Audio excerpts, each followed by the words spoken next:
किसी ने बड़े कमाल की बात कही है कि आपके जीवन में आने वाली हर एक चुनौती आपका परम मित्र होती है। नमस्कार, मैं हूं नरेश कुमार और आप देख रहे हैं Naresh Kumar motivation story YouTube channel. एक बार की बात है, राजा का दरबार लगा हुआ था और राज दरबार में बहुत सारे मंत्रीगण बैठे हुए थे।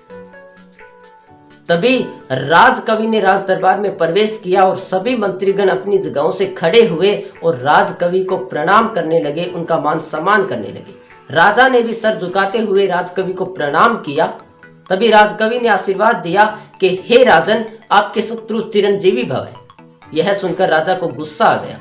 तो राज दरबार में जो मंत्रीगण बैठे हुए थे उनमें से कुछ लोग ऐसे भी थे जो राजकवि से घृणा किया करते थे।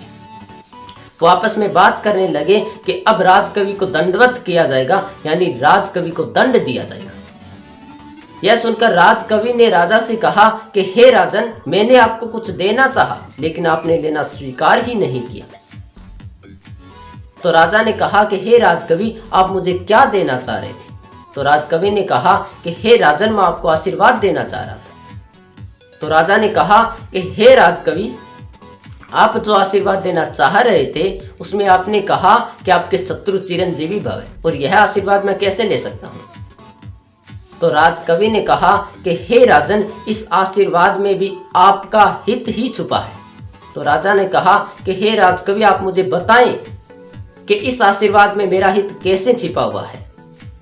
तो राजकवि ने कहा कि हे राजन, अगर आपके शत्रु जीवित रहेंगे तो आपकी मान मर्यादा प्रतिष्ठा बनी रहेगी और आप सावधान रहेंगे, और एक राजा को जरूरी है अपने राज्य की देखभाल करने के लिए सावधान रहना। दोस्त, इसी तरह से हम लोगों को जीवन में आगे बढ़ने के लिए, महारत हासिल करने के लिए जीवन में चुनौतियां आना बहुत जरूरी है।